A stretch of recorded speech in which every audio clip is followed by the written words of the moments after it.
the invisible battlefield of the mind. Hello, everyone.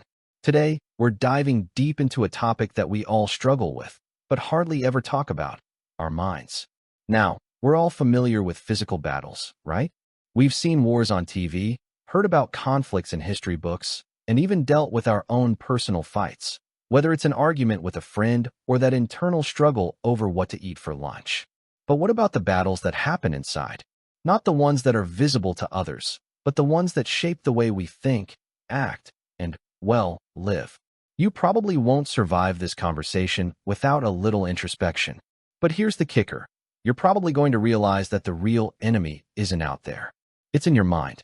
It's not the person cutting you off in traffic or the stressful day at work.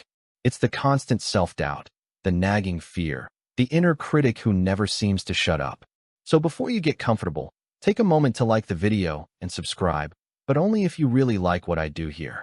You know, the kind of content that makes you question whether your brain is your best friend or your worst enemy.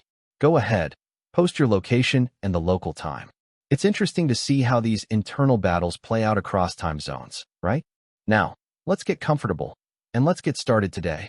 We live in a world full of distractions. The constant pull of social media, the pressures of work, and, of course, our never-ending to-do lists. But underneath all that noise lies a quiet, often overlooked conflict, the war within ourselves. It's a battle for peace, clarity, and control. You know, the kind of fight where it feels like the odds are stacked against you, but no one else can see it. I'm talking about that internal dialogue that we all have. The little voice that tells us we're not good enough, that we'll never make it, or that everyone else has their life together except for us. It's relentless, isn't it? This voice, this so-called enemy, doesn't need a weapon or a battlefield. It's armed with thoughts, and it can make us feel defeated before we even get out of bed in the morning. There's something oddly personal about it, though. The way our minds seem to betray us when we need them the most. Think about it. How many times have you been your own worst enemy? You know the feeling, the self-doubt that creeps in before a big presentation, or the overwhelming fear of failure that makes you hesitate to take the first step toward your dreams. But here's the thing. It's not all doom and gloom. In fact, we have far more power than we realize. Because the moment you start recognizing this inner battle for what it truly is, that's when you can start to win. The truth is, this invisible battlefield doesn't have to define us. It can actually be the thing that propels us to grow and evolve. But first, we've got to understand the rules of this war. One of the things I've learned is that this battle isn't always about external challenges. It's about the way we approach them in our heads. How we interpret a situation, how we expect ourselves to react, and how much weight we give to our own insecurities. Our minds are powerful, but they can also be our biggest obstacle if we're not careful. We've all been there, standing in front of the mirror, questioning every choice we've made up until that point. Am I good enough? Am I on the right path? But when you really take a step back, you realize that these questions are born from within, and they don't always reflect the reality of the world around us. In fact, they're often distorted by fear, self-doubt, and the weight of expectations. Now, let's get a little technical here for a second. Did you know that the human brain is constantly processing information, sometimes at a rate of up to 50,000 thoughts per day? That's a lot of noise to sift through. And if we're not careful, we can let all that mental clutter distract us from the things that truly matter. Your brain is not inherently your enemy. It simply follows the narratives you feed it. Misguided beliefs, old fears, and subconscious patterns form the battlefield. The turning point comes when you stop ignoring the internal war and start observing it. Awareness is not just the first step, it's the leverage point for transformation. If you're feeling overwhelmed right now, I get it. Sometimes, just understanding that these battles are universal and not unique to you can be comforting. We all have moments when we feel like we're losing the mental fight. The trick is to stop seeing these battles as something to avoid, and instead, start seeing them as opportunities to challenge and change the way we think. Your brain actually prefers familiarity. It loves habits and routines because they make things predictable. So, when you challenge the negative thought patterns that have become part of your mental landscape, it can feel like a fight. But it's the most important fight you'll ever face, because it's a fight for your mental freedom. Now, let's talk about fear for a second. Fear is a major player in this mental war. And it's tricky, Because while fear can be a helpful survival mechanism in certain situations, it can also be a huge obstacle when it comes to personal growth. Ever notice how fear tends to blow things out of proportion in your mind? It makes a small problem seem like a mountain that you can never climb. And the worst part? Fear loves to thrive in silence. It feeds off our uncertainty and our hesitation. So, here's my challenge to you. Start paying attention to the conversations in your head. Are they helping you, or are they holding you back? The more you recognize the patterns, the more power you'll have to change them. In this battle for mental clarity and peace, the real victory doesn't come from defeating some external enemy. It comes from understanding that the most important battles are fought in the quiet corners of our own minds. And that, my friend, is where the true power lies. Fighting battles no one sees. There's something intensely lonely about battling something that no one can see. I mean, think about it. When you're having a rough day, or you're up at 3 a.m., your mind in a complete whirlwind, it's not like anyone else can step in and help. No one else is living inside your head, listening to those thoughts. You're on your own in that fight. And even worse, no one around you can really understand the nature of the struggle. It's a silent war, a war that takes place in the inner recesses of your mind. This is the part of the battle that no one talks about. We're quick to acknowledge the visible wars, wars against the clock, deadlines, people, but we rarely talk about the war against our own thoughts. Yet, it's arguably the most important battle we'll ever face. You can't escape your mind, no matter how far you go or how much you try to distract yourself. You can leave a toxic work environment, end a difficult relationship, or even physically remove yourself from a stressful situation. But your mind? It's always with you, and it knows you better than anyone else. So what does that mean for us? It means that when we're struggling with thoughts, emotions, and that ever-looming sense of self-doubt, there's no one who can come in and fight that battle for us. We're left to fend for ourselves in the trenches of our own minds. And while this may sound a bit bleak, it's also where the magic happens. I'll be honest, fighting your inner battles is tough. Some days, it feels like you're barely holding on. And what makes it harder is that no one else can see the struggle. But just because it's invisible doesn't mean it's not real. The more we try to suppress what we're feeling, the more it pushes back, like holding a beach ball underwater. Eventually, it bursts to the surface. Have you ever had those moments when you felt like you were on top of the world? Everything was going well, you were in control, and then, out of nowhere, something happens? Maybe it's a small comment from a friend, or a missed opportunity at work, and suddenly, your mind spirals. That's the thing about internal battles. They can be triggered by the smallest things. One moment, you're feeling fine, and the next, you're fighting an all-out mental war. The worst part? It often feels like you're losing, even when the fight is happening completely within your own mind. And yet, these battles often define us. They shape how we see the world, how we react to others, and how we live our lives. But here's where things get interesting. Not every battle is worth fighting. Some battles are actually distractions, leading us down paths that drain us emotionally and mentally, with no real resolution. A lot of times, the mental battles we fight are actually based on past experiences, old wounds we haven't healed from, or memories we haven't processed. The human brain is fascinating because, while it's constantly adapting and learning, it's also wired to remember negative experiences. Our ancestors needed to remember threats in their environment to survive. But nowadays, we don't need to remember every little slight or mistake. Yet, our minds still cling to those negative experiences like a security blanket. And this creates an internal battlefield where past hurts and fears constantly resurface, clouding our judgment and poisoning our thoughts. Did you know the human mind produces somewhere between 60,000 and 80,000 thoughts every single day? Even more surprising, about 80% of them are the same ones you had yesterday. That means if your inner dialogue is full of doubt or negativity, you're reliving the same internal struggle on loop. It's like pressing play on the same mental movie over and over and wondering why the ending never changes.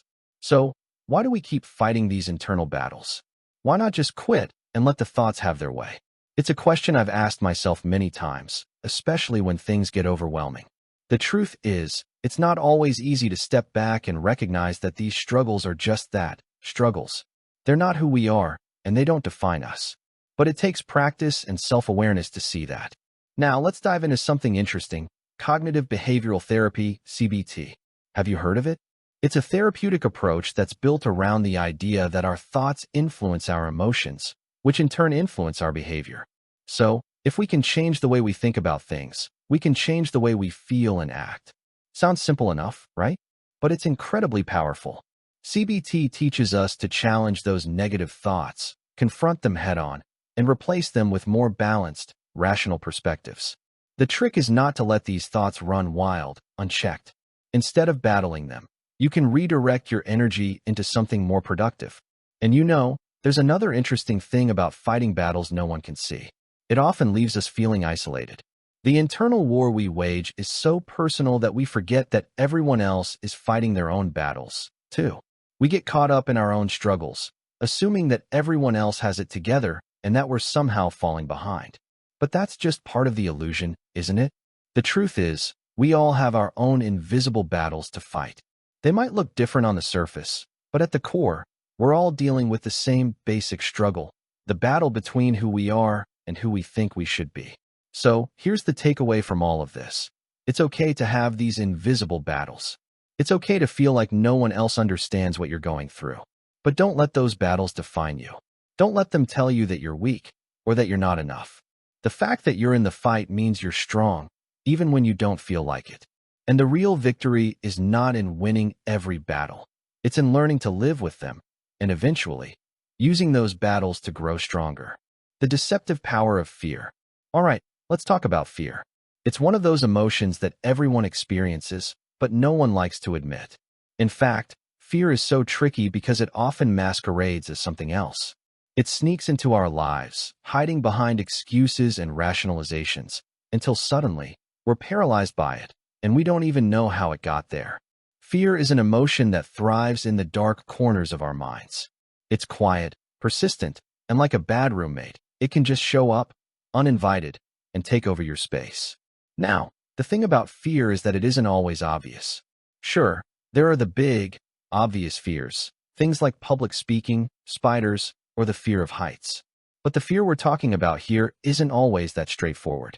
It's the fear of failure, the fear of rejection, or the fear of disappointing those around you. It's the fear that creeps in when you're about to take a leap in your life, whether it's starting a new job, changing careers, or pursuing a dream that's just out of reach. And it's so deceiving because it tricks you into thinking that it's keeping you safe, when in reality, it's holding you back. You probably won't survive this if you've never been in a situation where fear completely dictated your actions. And I'm talking about real fear here, the kind that locks you in a cage of indecision. How many times have you not done something simply because the fear of not succeeding was too strong? We've all been there, right? Fear stops us from trying, stops us from taking risks, and stops us from living to our full potential. But here's the crazy thing. This fear doesn't even have to be real. Most of the time, it's all in your head. Think about it. What's the worst thing that could happen? Really sit with that thought for a second. If you were to try something new, something that scares you, what's the worst-case scenario? More often than not, the fear we feel is out of proportion to the actual risk. Our minds build up these worst-case scenarios that are so far-fetched, they're laughable once you say them out loud. But even though we know that logically, fear still has this strange power to hold us hostage. Did you know fear lights up the same part of the brain as physical pain? It's true. When you feel afraid, your brain reacts almost as if you've been physically hurt. That's why fear can be so overwhelming. It doesn't just exist in your head, it echoes through your body. The racing heart, the shallow breath, the frozen limbs, that's your body treating fear like an actual threat. But what makes fear even more powerful is its ability to disguise itself. We often think we're scared of a certain situation, public speaking, taking a risk, starting something new. But beneath the surface, the real fear is often something deeper. Fear of judgment, rejection, or simply not being enough. Fear rarely wears its true face. It hides behind what-ifs and worst-case scenarios, when in reality, it's our inner doubt whispering that we won't measure up. Only by pulling back the layers can we see it clearly and begin to face it for what it really is. What's wild is that we all have this fear lurking somewhere deep inside. No matter how confident someone looks on the outside, everyone has their own version of it. And yet, It's this fear that often dictates our choices, especially when we're at a crossroads or faced with uncertainty. It's like this invisible hand, guiding our actions in ways that we don't even realize. But here's the tricky part. This fear is not the enemy. It's just a signal. It's telling you that something matters. It's pushing you toward growth, even if it's uncomfortable. Now, let's go back to that question of what's the worst that could happen. What if we leaned into that fear instead of running from it? What if we used it as a tool for growth, rather than letting it hold us back? The truth is, fear can be a powerful motivator if we let it. It's only when we let fear control us that it becomes the enemy. The trick is learning how to use it for our benefit, instead of letting it dictate our actions. The brain is hardwired to avoid pain, including emotional pain. That's why fear of failure or rejection can feel so intense.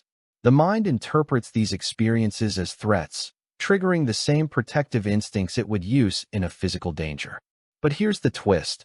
Many of the consequences we fear aren't actually real. They're mental projections, worst-case scenarios our minds create to keep us from taking risks. Once we begin to see these fears for what they are, thoughts, not facts, we loosen their grip. We stop mistaking discomfort for danger. And in that space, we gain the freedom to act, even when it feels hard. Because growth lives on the other side of imagined pain. I know. It's easier said than done, right? Fear doesn't just disappear because you tell it to. But once you start to recognize that fear is a normal part of growth, it becomes a little less scary. Fear is just a signal that you're about to do something important. And that's when the magic happens. When you push through the fear, when you take the leap despite it, that's where you find true growth. When you look back on the moments in your life that truly changed you, how many of those moments involved fear? You probably don't remember those times as moments of fear. They're the times when you stepped out of your comfort zone, took a risk, and emerged stronger on the other side. Fear was there, sure, but it didn't win. So the next time fear creeps in, try not to see it as the enemy. Instead, recognize it for what it is, a guidepost, pointing you towards something worth pursuing.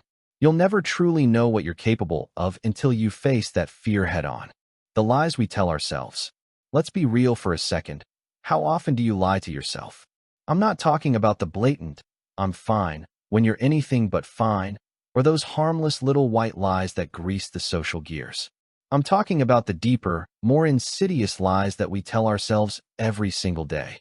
The ones that shape our lives, mold our self-perception, and ultimately, dictate how we approach the world. These are the lies that we've internalized so deeply that they feel like truths. But the real kicker is this. These lies are often the very things holding us back. It's easy to brush off these lies, right? To tell ourselves that we're too busy, too tired, or that it's just easier to stay in our comfort zones. But here's the thing. When we constantly tell ourselves these little lies, we're setting ourselves up for a life that's less than what we're capable of. And no one else is to blame for that but us. I mean, I'm sure we've all had those moments when we've convinced ourselves that we can't do something, that we're not qualified, that we're not good enough. But here's the reality. Those are just lies we tell ourselves to keep us from stepping out of our comfort zones. You probably won't survive this conversation without getting a little uncomfortable. It's one of those things where once you start to think about the lies you tell yourself, you realize just how pervasive they are. And once you start picking them apart, you realize that most of them are built on fear, insecurity, or a need to protect ourselves from the discomfort of growth. But here's the dirty little secret. None of these lies are actually protecting us. They're keeping us stuck. For example, how many times have you convinced yourself that you'll never be successful in something, or that you'll always be just average? That's a lie, but it feels so real, doesn't it? Because we've been telling ourselves this story for so long that we don't even question it anymore. We just accept it as truth. And here's where it gets tricky. Once you believe these lies, they start to dictate your behavior. They make you avoid risks, stay in your comfort zone, and never truly go after what you want. So, in the end, they become self-fulfilling prophecies. One of the biggest lies we tell ourselves is that we're not good enough, not smart enough, not talented enough. But the truth is, most of the time, we're more than capable of achieving what we want. We just don't believe it yet. This belief in our own inadequacy is a lie we cling to because it feels safer. It's less risky to stay in the not good enough mindset because, well, if we're not good enough, we don't have to try. We can avoid the risk of failure altogether by just convincing ourselves that we can't succeed. And that's where we get stuck. We stay in a holding pattern, never taking action, never pushing ourselves to see what we're truly capable of. We play it safe. But safe isn't where growth happens. Safe isn't where success is found. Success is found when we take the leap, when we step into the unknown, and when we dare to fail. Because failure? It's not a reflection of your worth, it's a learning experience. But if you keep telling yourself that you're not good enough, you'll never get to that point. So, how do we break free from these lies? Well, first of all, we need to start questioning them. Every time you hear that little voice in your head telling you that you can't do something, ask yourself, is that really true? And more often than not, you'll realize that it's not. It's just a story you've been telling yourself for so long that it feels like truth. Once you start challenging these lies, you'll start to see just how limiting they are. And that's when the real magic happens. Because once you stop believing the lies, you can finally start taking action. Let's take a moment to talk about self-compassion here. One of the biggest lies we tell ourselves is that we don't deserve success or happiness. We convince ourselves that we have to earn it, that we have to prove ourselves worthy. But that's not true. Success, happiness, peace, they're not rewards for being perfect. They're things that we deserve simply because we exist. We all make mistakes, we all have flaws, and that's okay. It's part of being human. So, the next time you catch yourself telling yourself that you're not good enough, remind yourself that you are. You deserve the chance to try, to fail, and to grow. The key to breaking free from these lies is self-awareness. Once you start recognizing the false narratives you've been telling yourself, you can start to replace them with truths. You can start telling yourself that you're capable, that you're worthy, and that you have everything you need to succeed. It won't happen overnight, of course. Breaking these mental habits takes time. But every step you take in the right direction is a victory. And once you stop buying into the lies you've been telling yourself, you'll be amazed at how much more confident and empowered you feel. You'll be able to take risks, make bold decisions, and pursue your goals without fear holding you back. But most importantly, you'll start living a life that's true to who you are, not to the version of yourself that these lies have created. Remember, the most dangerous lies are the ones we tell ourselves. But the most liberating truth is the one you can finally say, I am enough. The illusion of control. Control. It's something we all crave, right? The idea that we can somehow bend reality to our will, that we can take the reins of our lives and steer them exactly where we want them to go. We've all had that illusion at one point or another. The feeling that we've got everything under control, that we're calling the shots. But the thing about control is that it's a tricky illusion, one that tricks us into thinking we have more power over our circumstances than we actually do. Let me ask you a question. Have you ever had a day where everything went according to plan? No unexpected hiccups, no surprises, everything just clicked? Yeah, me neither. And I'm guessing you've had days where you thought you were totally in control, and then, boom, something completely unexpected knocks you off course. Maybe it's a work project that goes awry, a relationship that takes a sudden turn, or a health scare you never saw coming. Suddenly, you're reminded that no matter how hard you try, there's always an element of unpredictability in life. The truth is, control is a bit of an illusion. It's like trying to grip water with your hands. It's never going to hold. You can plan and strategize, but life has a funny way of throwing curveballs when you least expect it. And yet, we hold on so tightly to the idea of control because it makes us feel safe. It gives us the illusion that we're capable of managing everything, that we're in charge. But here's the catch. The more you try to control everything, the more anxiety and stress you end up creating for yourself. It's a paradox. I mean, I get it. We all want to feel like we're in control of our lives. Who doesn't want to have the power to dictate their future, to know that everything is going to work out just the way we want it to? But the reality is, life isn't that simple. It's messy, unpredictable, and full of surprises, some good, some bad, and some that we just have to roll with. And as much as we'd like to, we can't control everything. And here's a crazy thought. Maybe that's okay. Before you assume this is about giving up, letting life toss us around without direction, let's be clear.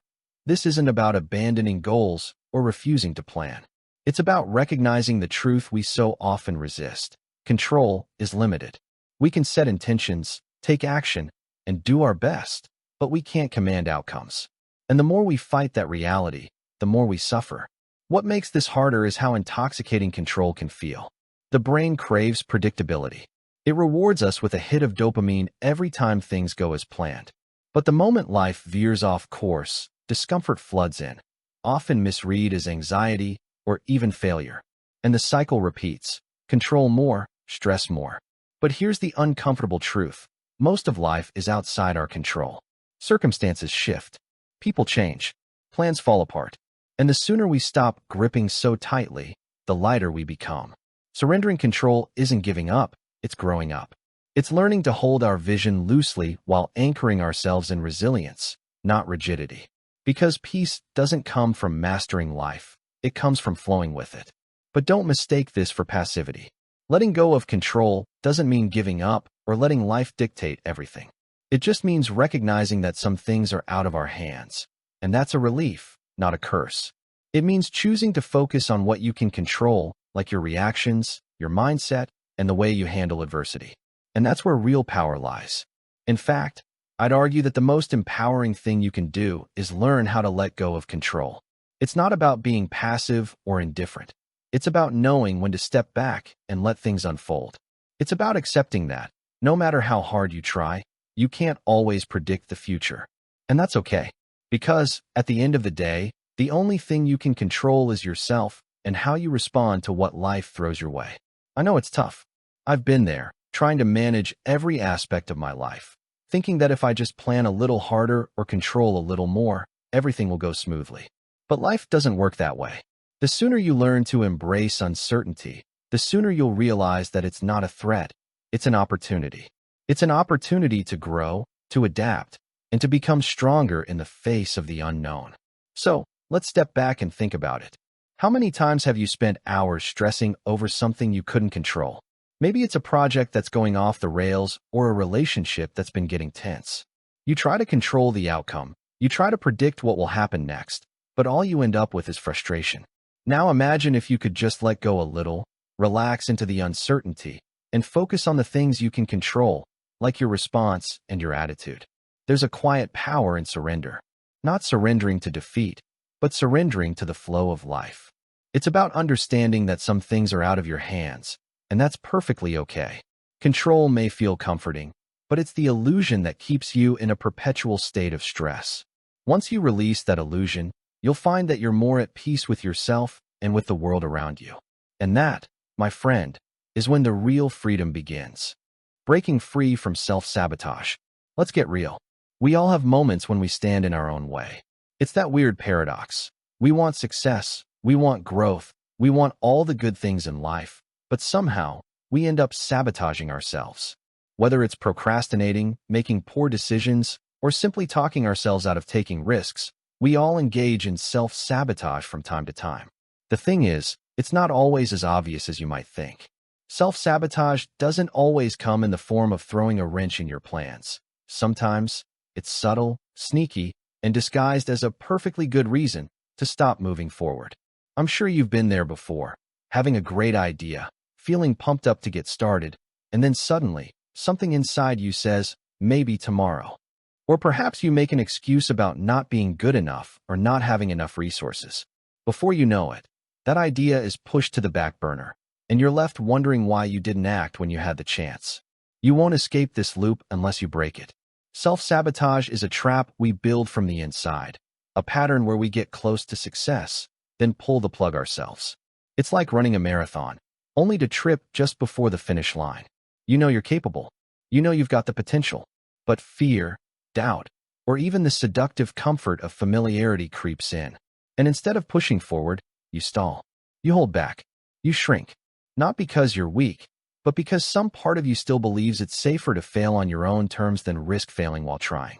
But if you keep playing small to protect yourself, you'll never see what you're truly capable of. Let's pause here for a second.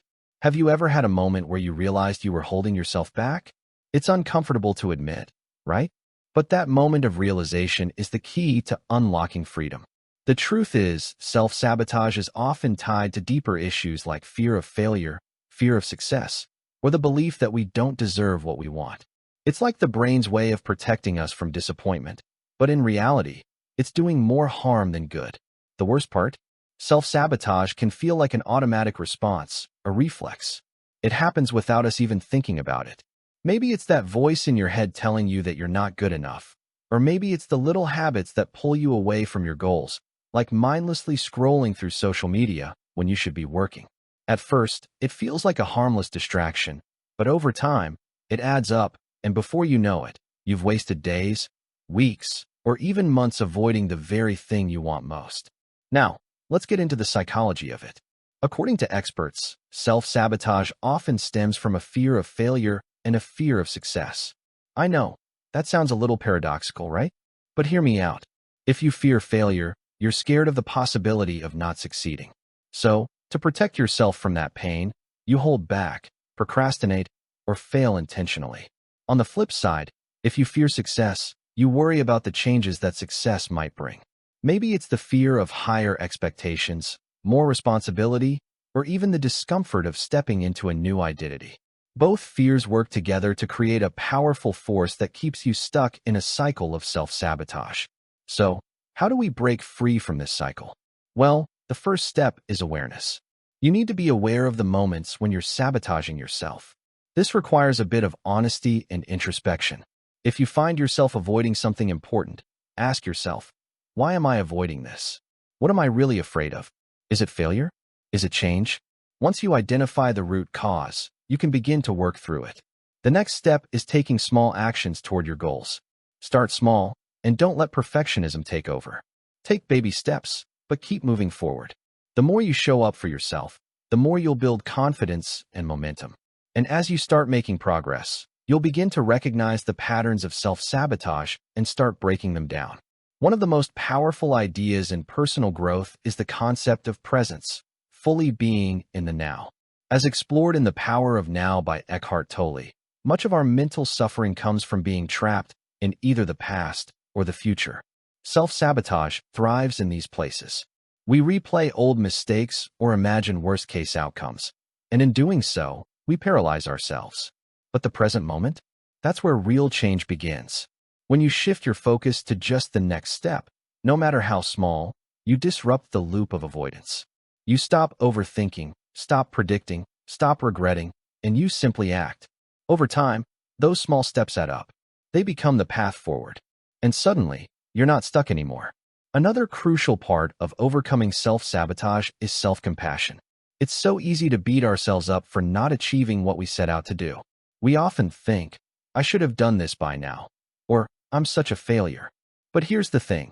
Beating yourself up only reinforces the cycle of self-sabotage. Instead, practice being kind to yourself. Acknowledge your progress, however small it may be, and forgive yourself for the times when you falter. The more compassionate you are with yourself, the less likely you'll be to sabotage your efforts. One more thing, embrace failure. Yep, you heard me. Failure is not the enemy. It's a stepping stone to success. When you stop fearing failure and see it as a necessary part of growth, you free yourself from the mental trap of self-sabotage. Remember, success doesn't come without failure. It's the bumps along the way that teach you the most important lessons. So here's the bottom line. Self-sabotage is a natural part of the human experience. We all engage in it at some point, but the key is recognizing when we're doing it and making the choice to stop. You have the power to break free from it. The first step is awareness, the second is action, and the third is self-compassion. And when you combine all of those things, you'll find that the very thing you've been holding yourself back from is already within your reach. The unseen power of negative thinking. We've all been there, staring at a problem, a challenge, or a goal, and suddenly, your mind floods with negativity. It's like a fog that settles over everything, clouding your vision and making everything feel insurmountable. I'll never be able to do this, you think. I'm not good enough for this. This is going to fail, I just know it. Negative thinking isn't just a bad habit. It's a trap that we've all fallen into at some point. It starts small, like a whisper in the back of your mind, but left unchecked, it grows louder, louder, until it dominates every thought and every decision you make. And here's the scary part. You probably won't survive this constant mental barrage of negativity without noticing it. The more you dwell on these negative thoughts, the more they shape your reality. It's like the mind is a garden, and whatever you plant, it will grow. So, If you're planting seeds of doubt, fear, and self-criticism, don't be surprised when those thoughts begin to bear fruit. The more negative thinking you allow to take root, the more it will keep you stuck in a cycle of pessimism and inaction. But negative thinking isn't just bad for your mental health. It's also incredibly powerful. You might not realize it, but negativity has a way of shaping our perceptions in a way that makes everything seem worse than it is. Think about it. When you're feeling down, how do you perceive the world? Do you see opportunities? Do you see solutions? Or do you see obstacles, barriers, and challenges that seem impossible to overcome? Negative thinking distorts your perception of reality, making you believe that things are worse than they truly are. And let me tell you something that might surprise you. Negativity isn't always a completely bad thing. It might sound counterintuitive, but hear me out. There's actually a place for negative thinking in our lives. It's part of our evolutionary survival mechanism. Our brains are wired to focus on negative experiences because, historically, paying attention to danger and threats kept us alive. If our ancestors didn't focus on the threat of a lion lurking in the bushes, they wouldn't have lasted long. So, negativity has a functional purpose. It alerts us to potential dangers and helps us prepare for risks. However, in the modern world, our brains haven't evolved as quickly as the circumstances we find ourselves in. So, instead of responding to a dangerous animal, we're responding to perceived dangers that aren't life-threatening, like a missed deadline, a failed project, or an uncomfortable conversation. The problem is, these threats aren't actually life or death situations, but our minds react to them the same way. The thing about negative thinking is that it can be a self-fulfilling prophecy. The more you focus on the negative, the more you reinforce it. If you spend all day thinking, "I'm going to fail," you're actually setting yourself up for failure. Why? Because your brain, being the ever-loyal servant it is, will search for evidence that supports that belief. Your subconscious will latch onto any sign of imperfection, no matter how small, and use it to prove that you were right all along. And just like that, the cycle continues. The more you think negatively, the more negative things you'll notice, and the more negative things you'll create. Negative thinking isn't even accurate. It distorts reality. It amplifies the worst-case scenario and ignores the nuances of a situation. And when we let that kind of thinking take control, we lose sight of the bigger picture. You've probably experienced it yourself.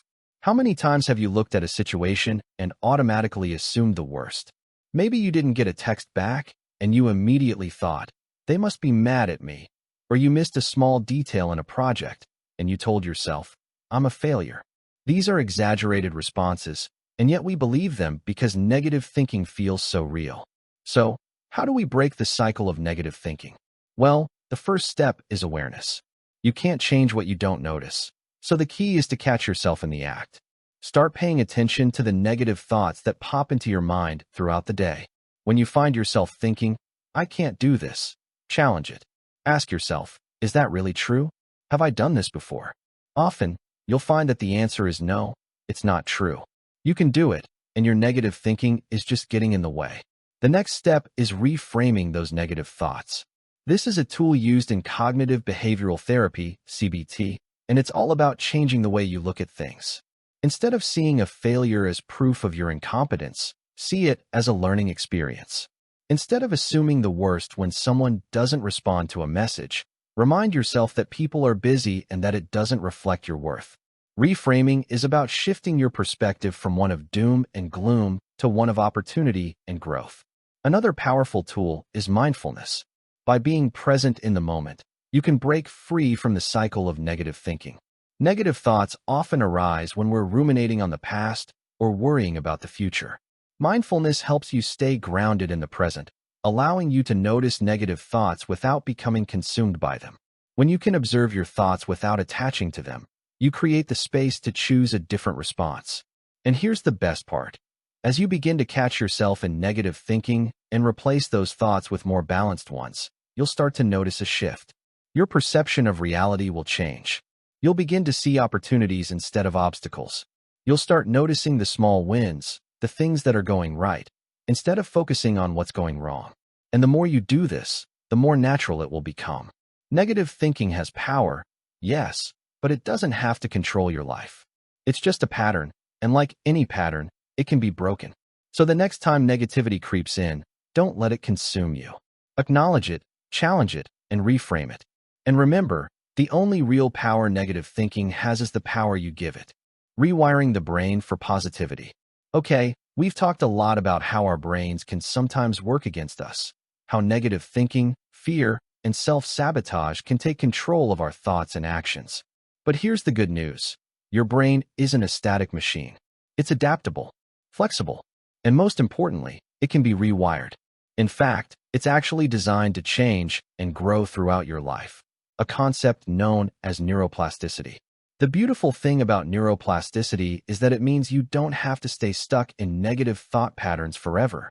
With a little effort, you can train your brain to think more positively, act with more confidence, and build the mental habits that support your success.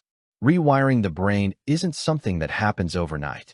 You can't just decide to think positively and expect instant transformation. The mind doesn't work like a light switch. It's more like a muscle.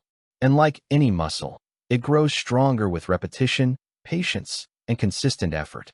In the beginning, it might feel unnatural or even exhausting. But with time, the old negative thought patterns begin to fade, losing their grip. Slowly, new and healthier mental habits start to take root. And eventually, positivity becomes less of a forced practice and more of a natural state. I'll be honest, you probably won't survive this shift if you expect instant results. Changing your mindset takes time, but it's one of the most rewarding investments you can make for yourself. And the best part? The more you rewire your brain for positivity, the more automatic it becomes. You start seeing the world through a new lens, one that's not clouded by doubt, fear, or negativity. Now, let's dive into the science of it. When you experience a thought or behavior repeatedly, your brain creates a neural pathway to make that thought or behavior more automatic. It's like creating a mental shortcut.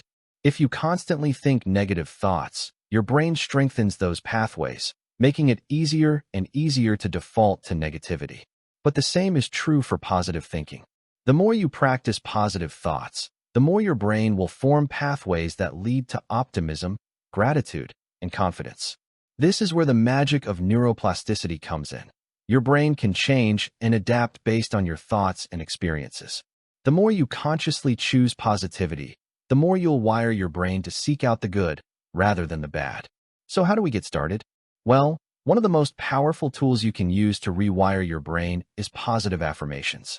I know, this might sound like something you'd hear in a cheesy self-help book, but hear me out. The science behind affirmations is rooted in the idea of rewiring your brain. By repeating positive statements like, I am capable or I am deserving of success, you begin to reinforce these beliefs in your mind. It's like telling your brain, this is what I want to believe, so let's make it happen. Over time, your brain starts to believe these affirmations as truth, and your thoughts and actions follow suit. The truth is, affirmations lose their power when they don't feel authentic.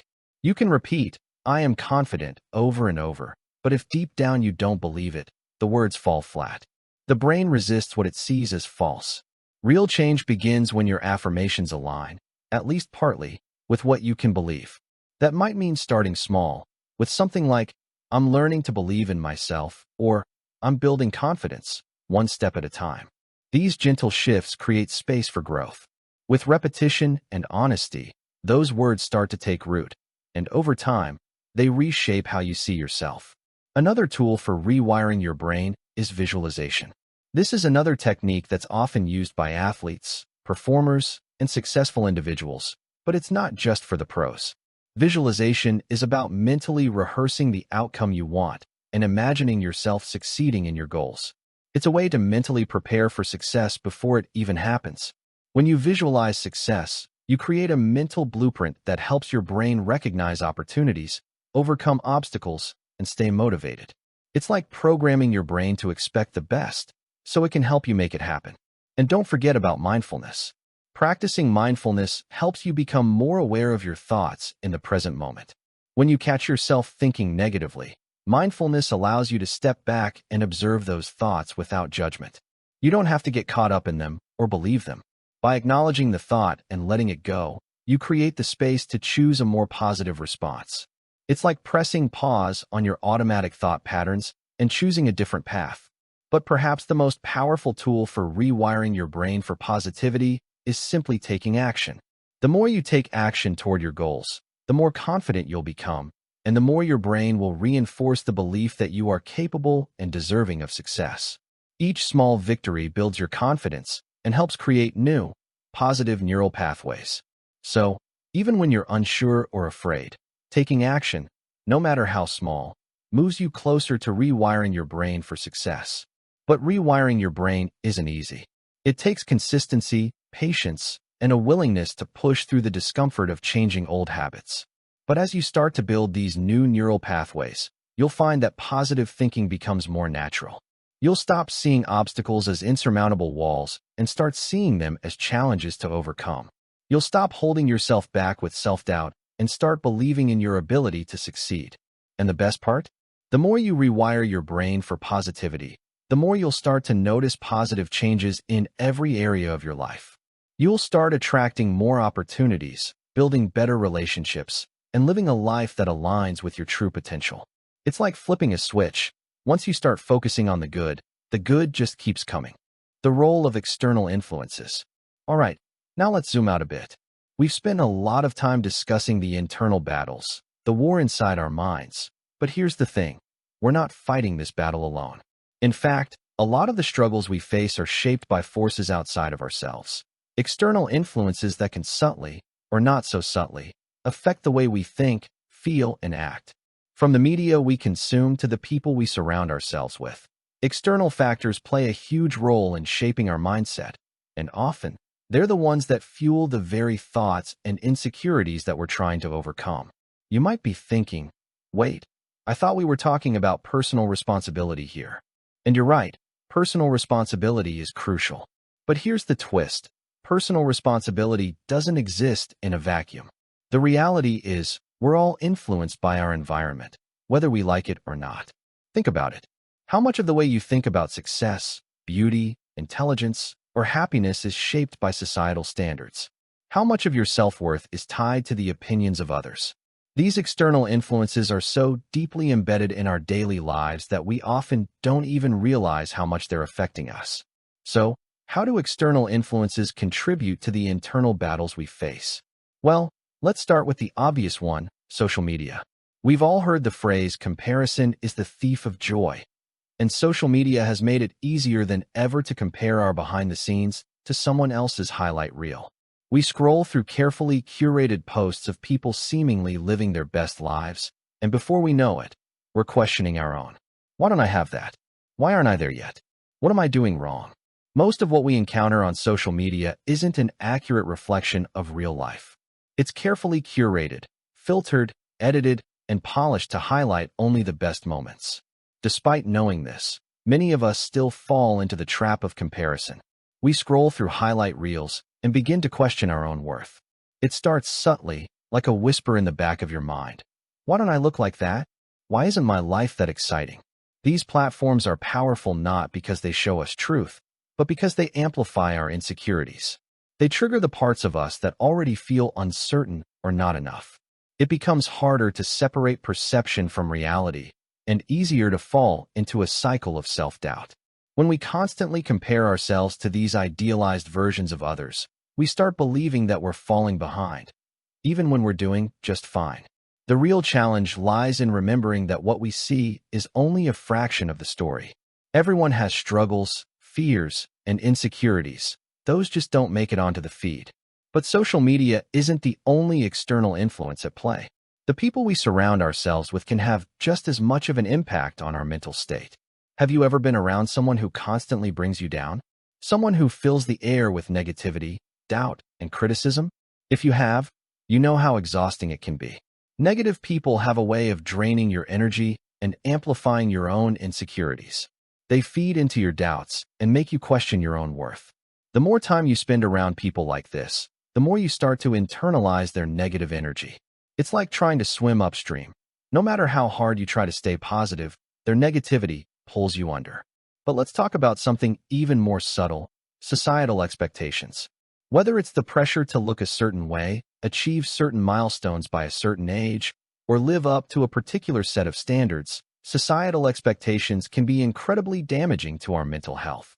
Society has a way of defining success, beauty, and happiness in such a narrow way that it leaves little room for individuality or personal growth.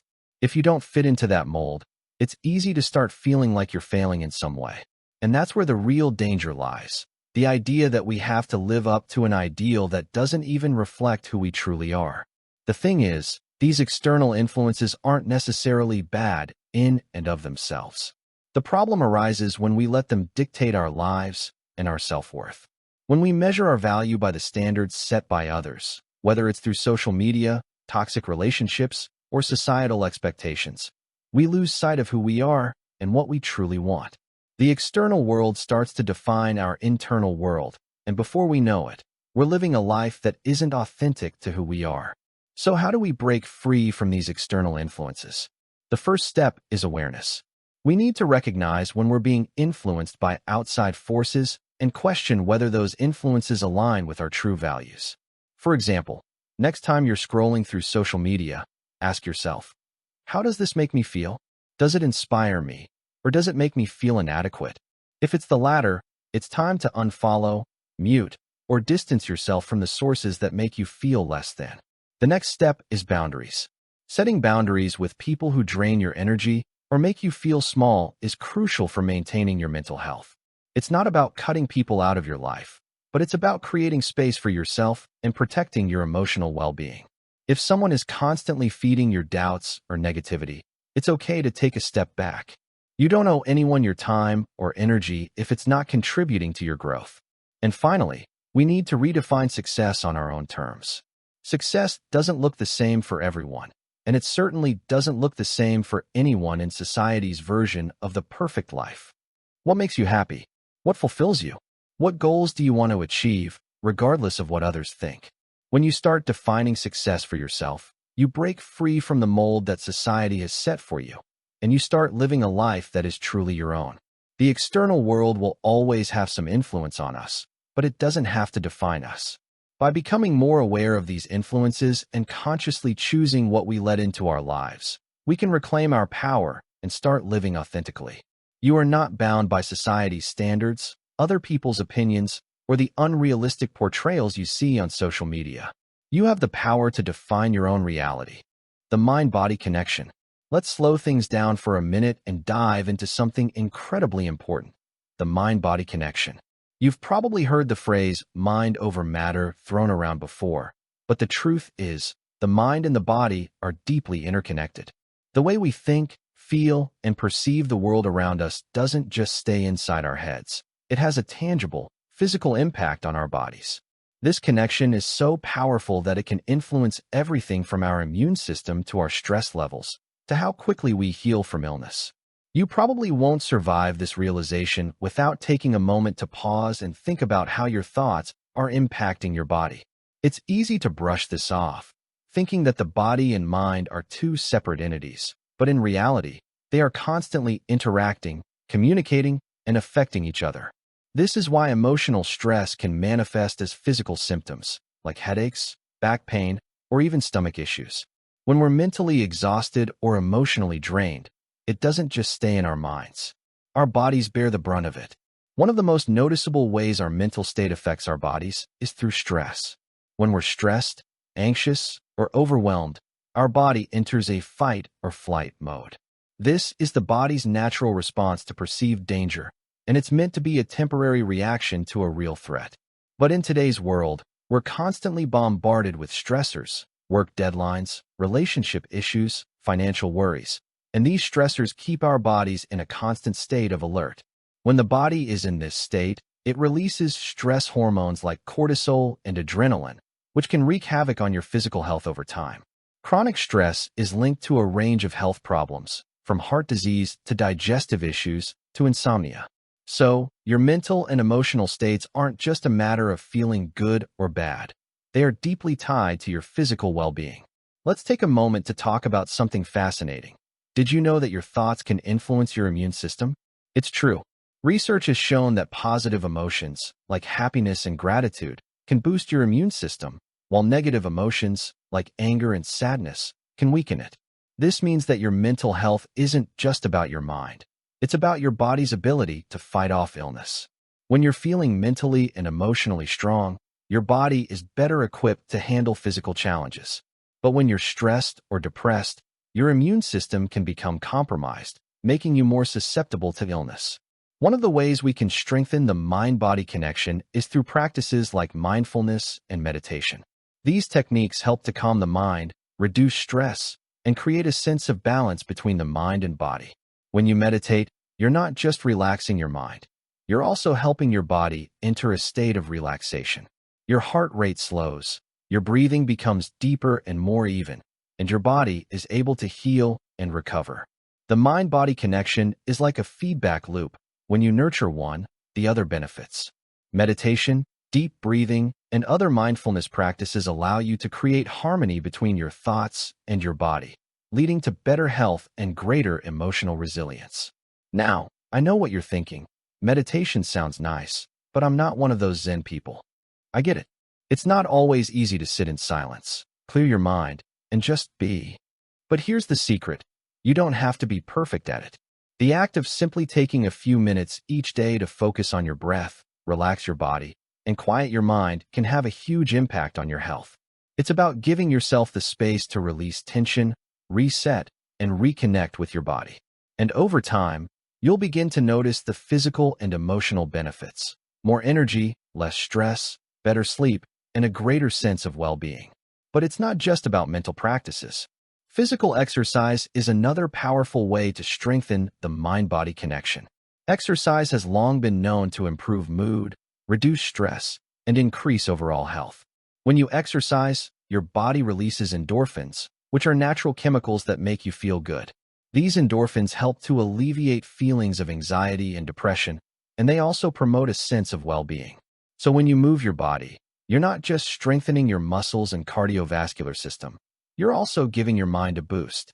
And here's the thing. Exercise doesn't have to be a full-blown workout to have these benefits.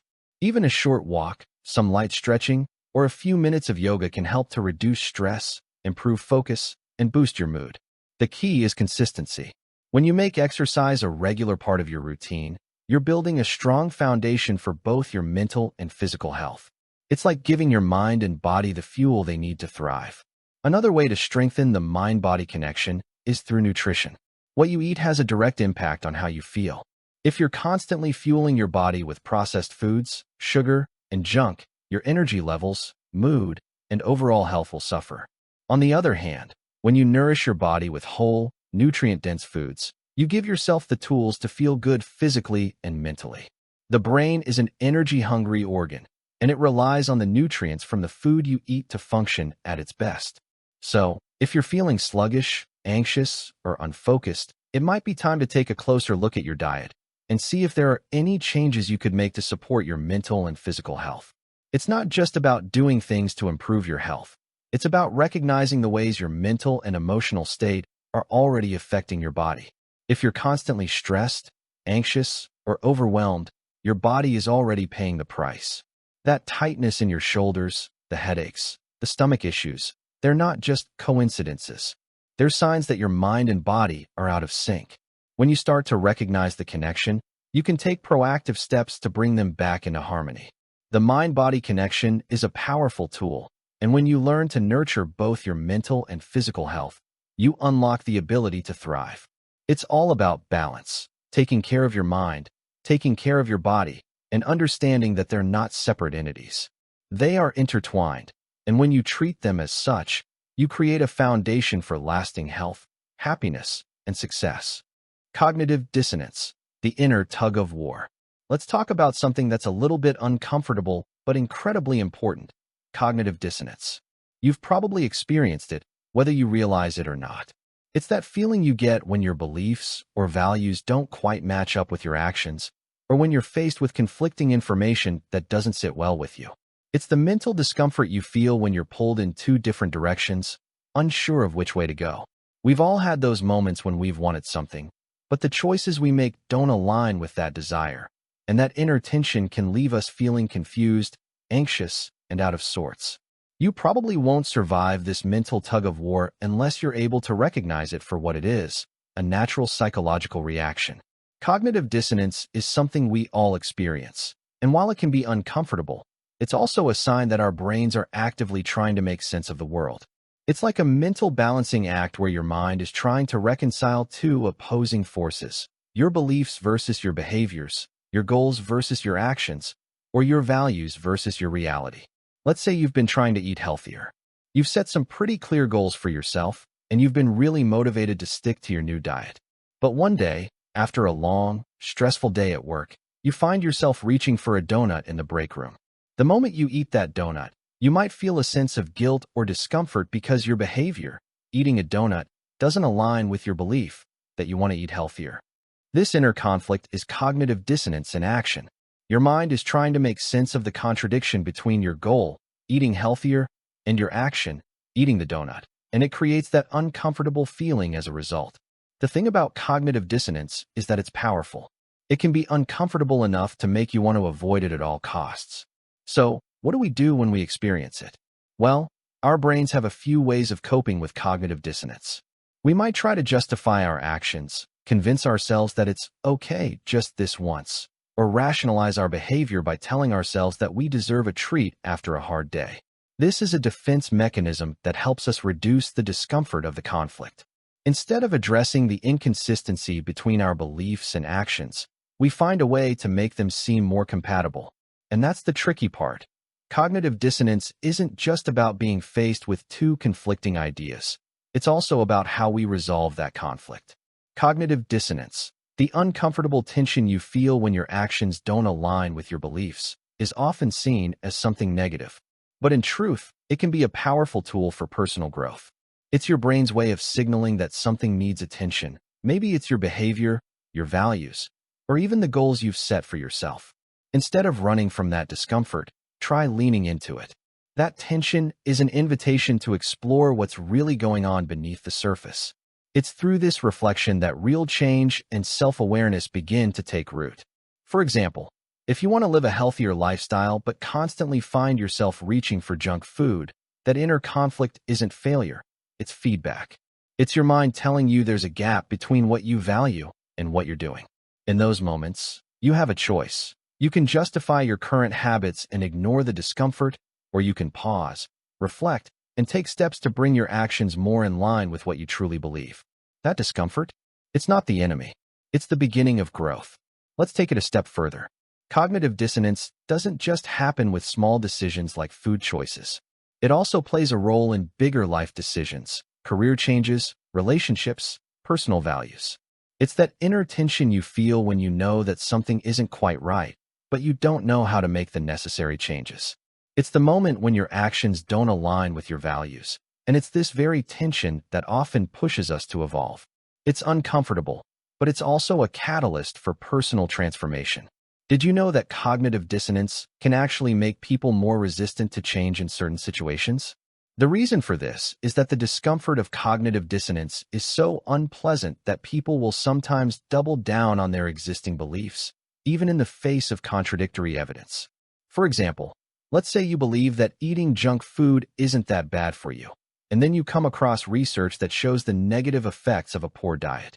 Instead of accepting the new information and adjusting your behavior, you might reject it or downplay its significance to preserve your existing beliefs. This is known as cognitive dissonance reduction. It's a way of protecting your sense of self and avoiding the discomfort that comes with changing your beliefs or behaviors.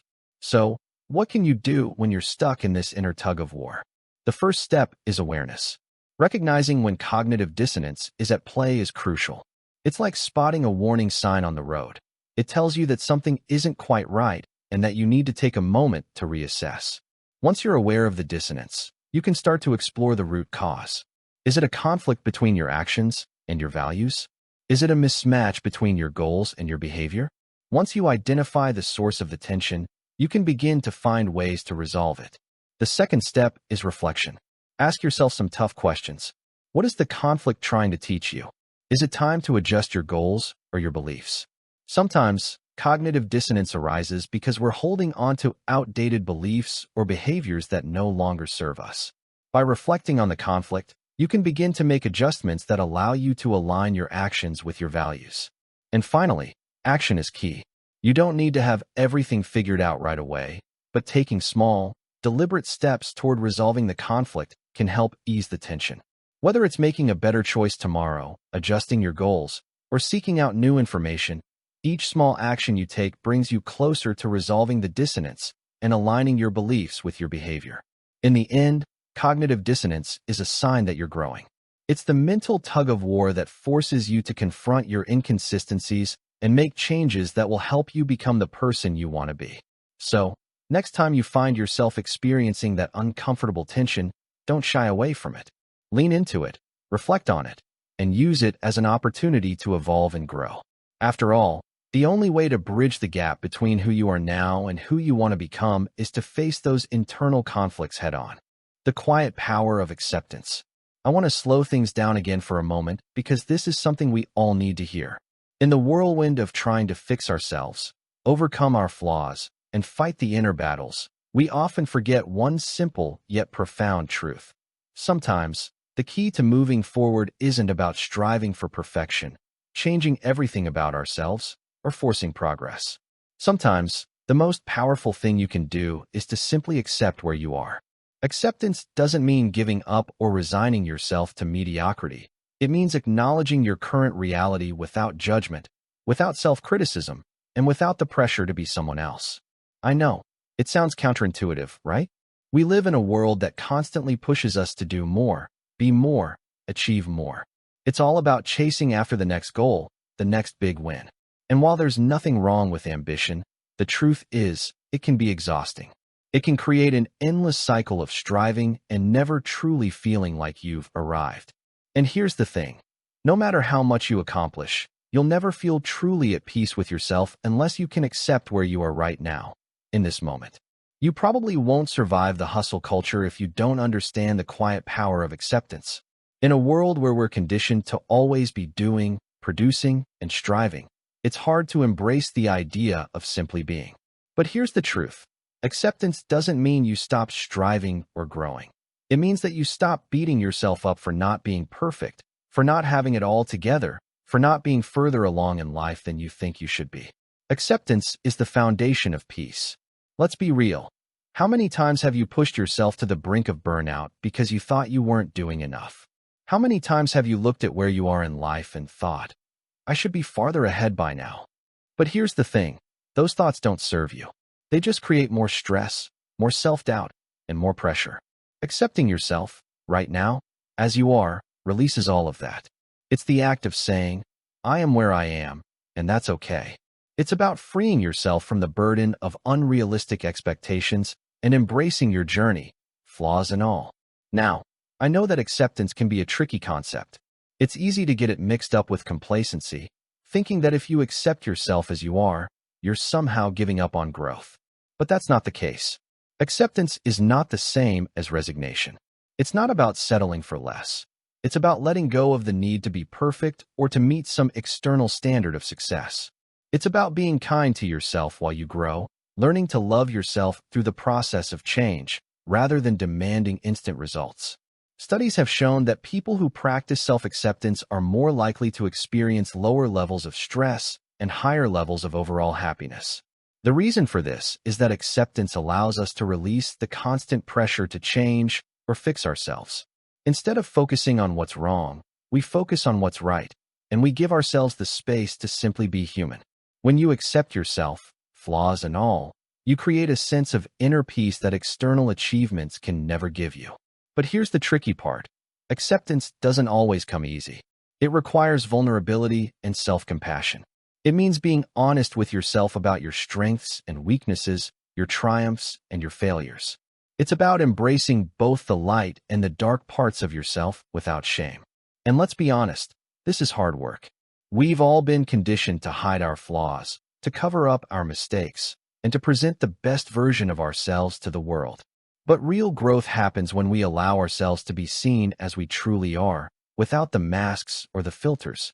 So, how do we start embracing the power of acceptance? The first step is self-awareness.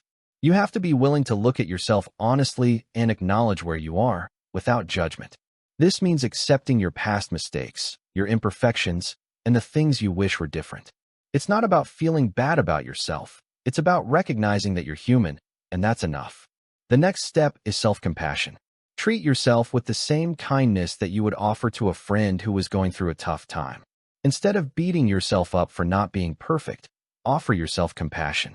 Remind yourself that it's okay to struggle, to stumble, and to not have it all figured out. Self-compassion is the antidote to self-criticism, and it's the key to finding peace with who you are. Another important practice is embracing imperfection. Perfectionism is a trap. It's a never-ending cycle of dissatisfaction. When you let go of the need to be perfect, you give yourself permission to be imperfect. You start to see your flaws as part of what makes you unique, rather than something to be ashamed of. Embracing imperfection means accepting that you don't need to have everything figured out all the time. You are enough, just as you are, and that's more than enough. And when you accept yourself fully, you give others permission to do the same. When you stop pretending to be perfect, when you stop hiding your flaws, you create space for others to be real, too. Acceptance is contagious. It creates an environment where vulnerability is welcomed and where growth happens naturally. Ultimately, acceptance is a form of freedom. It's the freedom to be yourself, without constantly measuring yourself against impossible standards. It's the freedom to stop pretending, to stop performing, and to just be. And when you embrace this kind of acceptance, you'll find that the internal struggles you've been facing start to ease. The tension between who you are and who you think you should be begins to dissipate, and you're left with a profound sense of peace. So, here's the challenge. Instead of constantly striving for the next achievement, the next level of success, or the next version of yourself, take a moment to accept where you are right now. Accept yourself with all your flaws, all your imperfections, and all your uncertainty. It's not about giving up. It's about giving yourself permission to be human. And in that simple act of acceptance, you'll find a quiet power that will carry you through whatever challenges come your way. The role of purpose in mental clarity. I think we can all agree that life can feel a little aimless at times. The days blend together, the tasks pile up, and suddenly, you're left wondering, what's it all for? We get caught up in the grind, the hustle, and the routine, but we forget the most important thing, purpose. It's one of those concepts that sounds simple, but its impact is profound. Purpose is the thing that gives our lives direction, meaning, and, most importantly, mental clarity. When we know why we're doing something, when we understand the bigger picture, it's like a switch goes off in our minds, and everything else suddenly falls into place. Now, you probably won't survive the confusion of life without a sense of purpose. Sure, we can fill our days with tasks, distractions, and goals, but if those things aren't aligned with something greater, it can all feel a little hollow. The truth is, purpose isn't just something that helps us stay motivated. It's the key to living a life that feels meaningful. It's the compass that helps guide us through the fog of uncertainty, the thing that keeps us grounded when everything else feels chaotic. Purpose isn't something that always reveals itself clearly or suddenly. It rarely arrives in a single moment of clarity. Instead, it unfolds gradually, shaped by your passions, your values, and the experiences that leave a lasting mark on you. It's found in the things that bring you joy, in the moments that challenge you, and in the work or connections that leave you feeling fulfilled. What makes it so meaningful is that purpose isn't universal. It's deeply personal. What drives one person might not move another, and that's not a flaw. It's what makes the search for purpose so unique. It's less about finding a predefined path and more about discovering what truly resonates with you as you grow. So, let's talk about the power of purpose.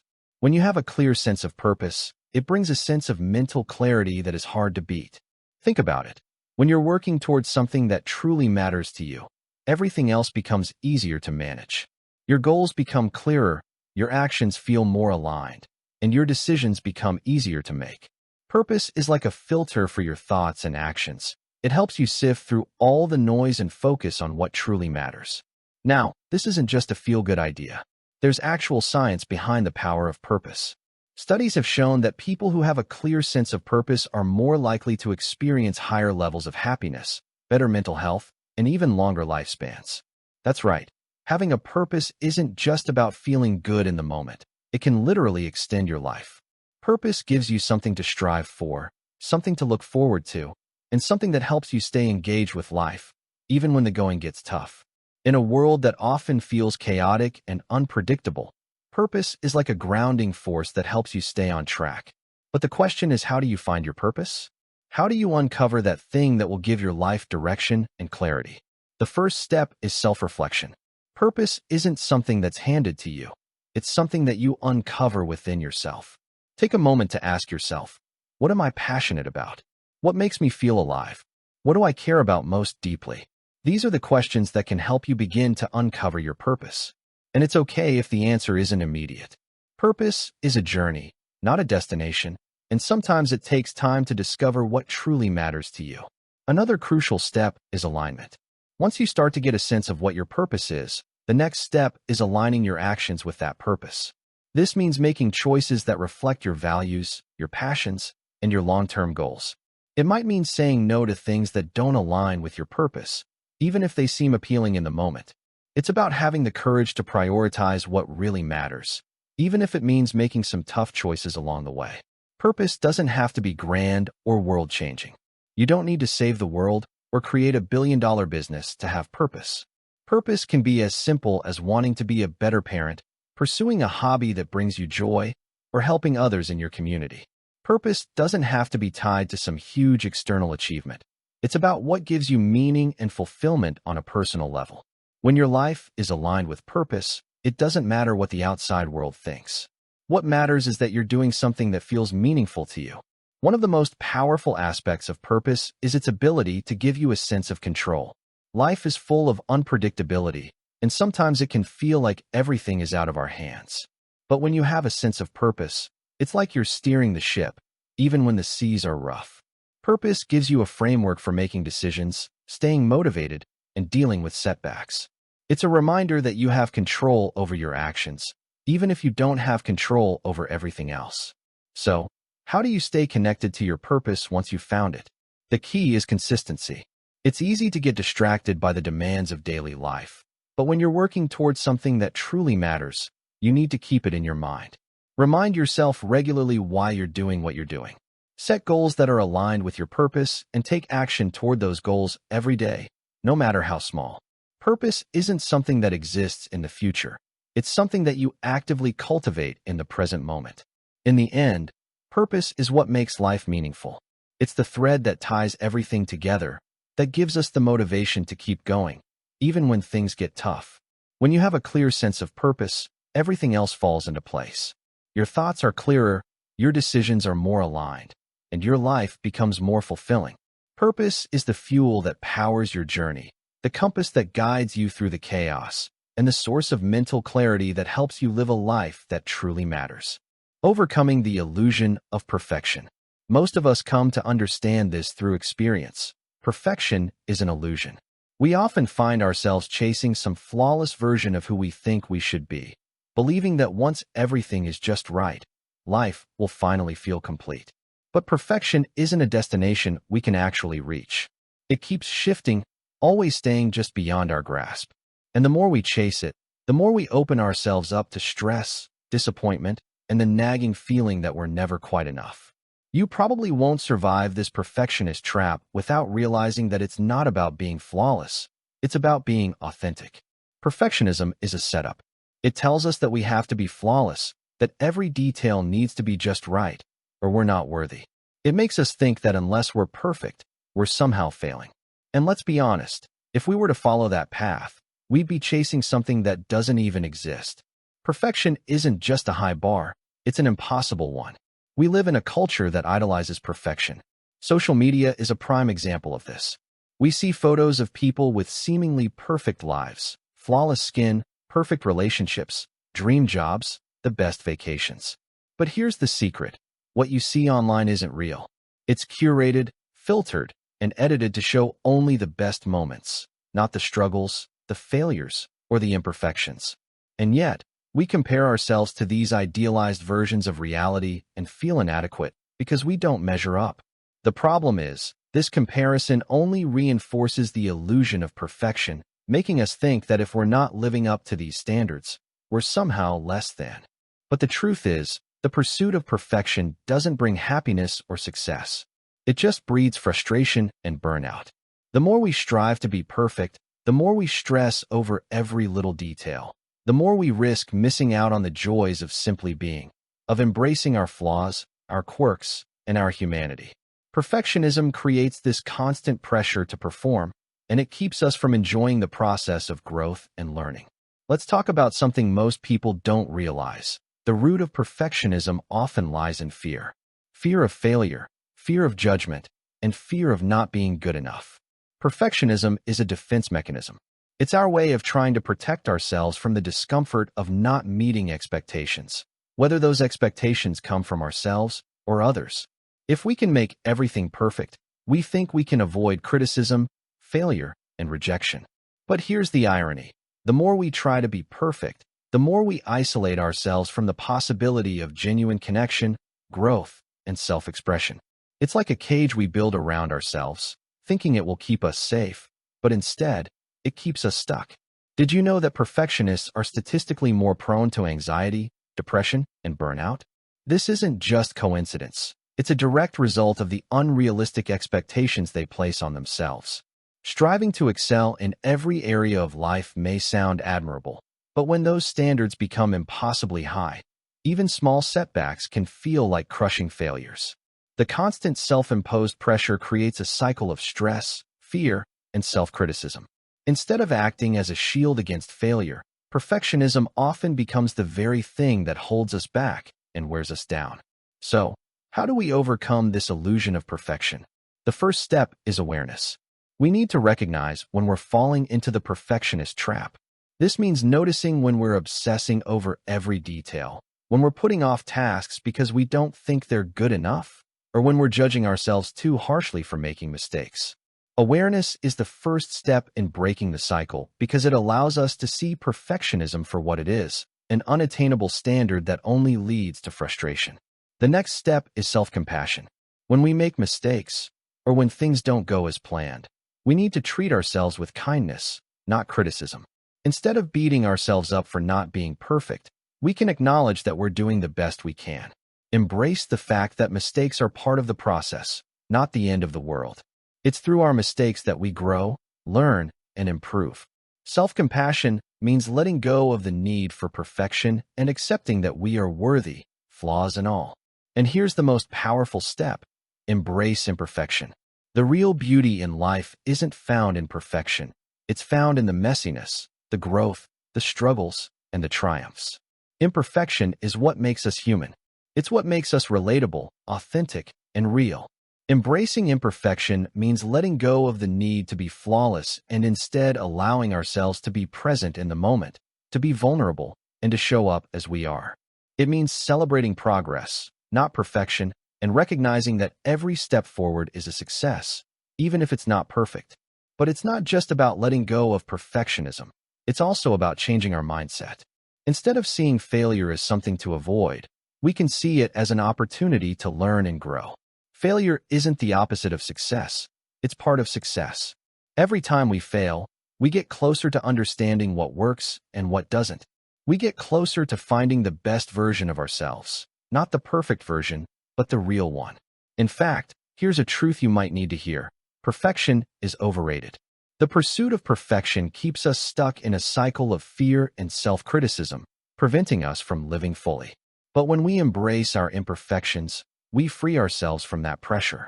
We give ourselves permission to be human, to make mistakes, to be vulnerable, and to experience life as it comes. Perfection is a prison. Imperfection is liberation. So, next time you find yourself striving for perfection, take a step back. Ask yourself, is this serving me? Or is it just adding unnecessary pressure? Give yourself permission to let go of the illusion of perfection and embrace the beauty of being imperfect. When you do, you'll find that the pressure lifts, the stress fades, and you can finally experience the freedom that comes with being truly yourself. Reaching the other side of mental freedom. Now, here we are at the final stretch. We've talked about the battles we fight in our minds, the self-sabotage, the negativity, the perfectionism, and how all these inner struggles can hold us back from living a life of peace, clarity, and purpose. But here's the thing. Those struggles don't have to define us. They're not permanent. They don't have to be the story we tell ourselves for the rest of our lives. The journey we've been on together isn't just about identifying the mental barriers we face. It's about learning how to break free from them and move toward a place of mental freedom. A place where we're no longer weighed down by the negative thought patterns, the pressure to be perfect, or the external influences that hold us hostage. A place where we can be free to live authentically, embrace our imperfections, and find peace in the present moment. But let me tell you this. You probably won't survive this final step of mental freedom without understanding one crucial thing. Freedom is a choice. It's a choice we have to make every single day. It's not something that just happens overnight. It's a practice, a way of thinking, a way of living. Reaching mental freedom isn't about having everything figured out or achieving some ideal version of yourself. It's about letting go of the things that weigh you down, accepting your flaws and imperfections, and allowing yourself to be human. So, what does mental freedom actually look like? Well, for starters, it means freeing yourself from the constant need for external validation. It's about finding your worth within yourself, rather than in the opinions of others. It's no longer feeling like you have to prove yourself or measure up to someone else's standards. When you reach mental freedom, you stop caring so much about what other people think and start focusing on what you think. You become the author of your own story, not a character in someone else's narrative. But it's not just about letting go of the need for validation. It's also about embracing the present moment. Mental freedom means releasing the grip of anxiety and fear and learning to live fully in the here and now. We can't change the past, and we can't predict the future, but we have the power to control how we respond to the present. When you're mentally free, you're able to enjoy life as it comes, without constantly worrying about what's next or holding on to the mistakes of the past. You're able to savor the little moments, to be grateful for where you are, and to embrace whatever challenges come your way with a sense of peace. Studies show that people who practice mindfulness, being fully present in the moment, experience lower levels of stress, improved emotional well-being, and even better physical health. The reason for this is that when we're fully immersed in the present, we're not bogged down by the mental clutter of what happened yesterday or what might happen tomorrow. We're free to simply be, and that's where true peace is found. Mental freedom also means breaking free from the limiting beliefs we've been carrying around for so long. We've talked about the lies we tell ourselves, those negative narratives that hold us back from reaching our full potential. When you reach mental freedom, you begin to rewrite those stories. You start to recognize that your past doesn't define you, and your mistakes don't make you a failure. You see yourself as capable, worthy, and deserving of success, just as you are. You stop holding yourself to impossible standards and start embracing the reality that growth is a journey, not a destination. Mental freedom isn't about avoiding struggles or difficult emotions. It's about learning how to navigate them without letting them control your life. It's about building emotional resilience so that when things get tough, you can weather the storm without being consumed by it. Mental freedom means having the tools to face life's challenges head-on, knowing that you can handle whatever comes your way. You don't have to be perfect to be strong. You just have to be willing to face the discomfort and move through it. So how do we get there? How do we reach the other side of mental freedom? The first step is awareness, recognizing the mental barriers we've created for ourselves and understanding that they don't define us. We have to see them for what they are, thoughts, beliefs, and habits that we've picked up along the way, but that don't necessarily reflect the truth of who we are. The second step is letting go. Let go of the fear, the self-doubt, the need for validation, and the unrealistic expectations. Let go of the mental clutter that clouds your mind and holds you back from living fully. Let go of the idea that you have to be perfect or have everything figured out. Accept that you are a work in progress, and that's okay. And the third step is taking action. Mental freedom isn't just about thinking differently. It's about living differently. It's about making choices that align with your values, your purpose, and your authentic self. It's about showing up every day with the intention of creating the life you want, one step at a time. Whether it's setting boundaries, practicing self-compassion, or taking a risk, each small action you take brings you closer to mental freedom. When you choose mental freedom, you're not just freeing yourself. You're also creating space for others to do the same. By embracing your imperfections, letting go of the need for perfection, and showing up authentically, you inspire others to do the same. Mental freedom is contagious. It creates a ripple effect that can transform not just your life, but the lives of those around you. So, as we wrap up this journey, I want to leave you with one final thought. You are already enough.